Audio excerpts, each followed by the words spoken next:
Chapitre 10. Jacob et Shérem. Avant sa mort, Néphi donne les plaques qu'il a écrites à son frère cadet, Jacob. Jacob est juste.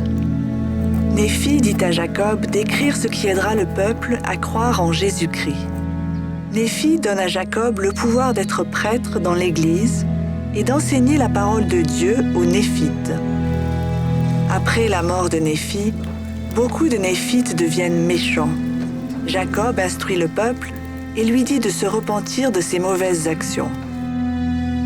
Un homme méchant du nom de Shérem va parmi les Néphites en leur enseignant de ne pas croire en Jésus-Christ. Shérem dit au peuple qu'il n'y aura pas de Christ. Beaucoup de gens croient Shérem. Jacob enseigne au peuple à croire au Christ. Shérem veut discuter avec Jacob et le convaincre qu'il n'y aura pas de Christ. La foi de Jacob en Jésus-Christ ne peut pas être ébranlée. Il a vu des anges et a entendu la voix du Seigneur. Il sait que Jésus viendra.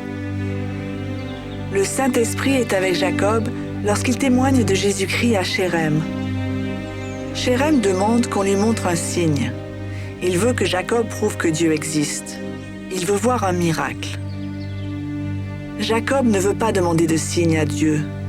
Il dit que Shérem sait déjà que ce que Jacob a enseigné est vrai. Jacob dit que si Dieu frappe Shérem, ce sera un signe du pouvoir de Dieu. Shérem tombe immédiatement par terre. Il ne peut pas se relever pendant plusieurs jours. Shérem est faible et sait qu'il va mourir. Il demande aux gens de se rassembler. Il leur dit qu'il a menti. Il dit qu'ils doivent croire en Jésus-Christ. Shérem meurt après avoir fini de parler au peuple. Le peuple sent le pouvoir de Dieu et les gens tombent par terre. Les gens commencent à se repentir et à lire les Écritures.